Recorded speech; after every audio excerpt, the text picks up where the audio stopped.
one, we will be making yung ating kalabasa burger steak. So, pag sinabi natin kasing burger steak or yung burger patty, it is something na madaling makaka-relate yung mga bata. So, maiengganyo sila. Hindi kayo mahihirapang magpakain sa mga anak ninyo or yung mga gantong estudyante kasi mukhang kakilala nila. So, ito lang yung mga pinaka-main ingredients natin. We have our pumpkin or yung squash natin. I suggest po na i-boil natin, i-fry natin siya instead of boiling kasi magiging wet yung batter natin. So maglalagay lang tayo ng additional 1 egg.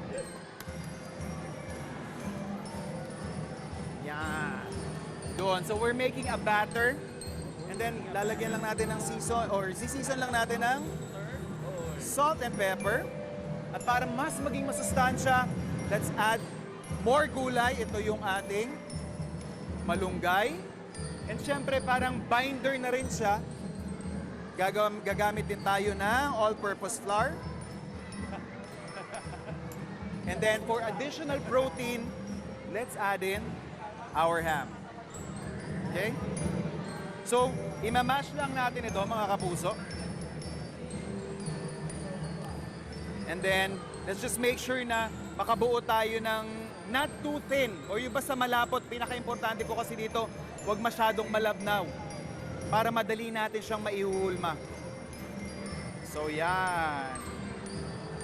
And we can also add in cheese para lang din mas marami pang umami yung ating mixture na ginagawa. Yan, yung ating cheese. Okay? So, mamasyo lang to if you have fork, better. Pero pag ganito nakagamit tayo ng gloves, pwede rin natin gamitin yan.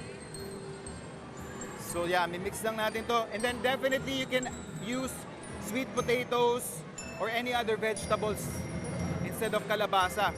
We have here hot pan.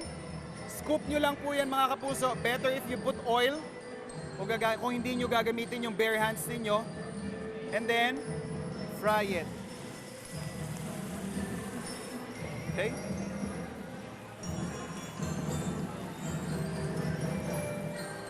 So mas maganda po ito kung kukontrolin natin yung temperature. Siguro mga more or less mid-fire lang. Then hayaan lang natin yang mahulma. It's very pliable. Pwede ninyong i-manipulate yung shape niya.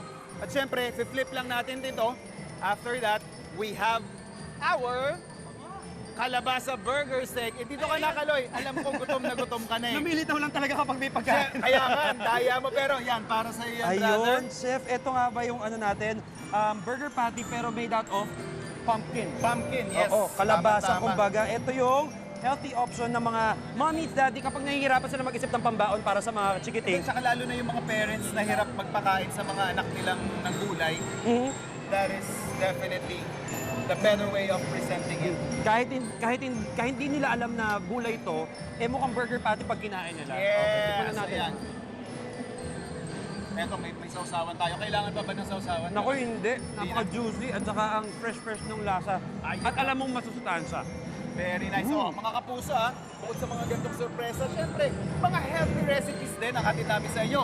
Dito lang sa inyong pambansang morning show, saan laging una ka, unang hirit!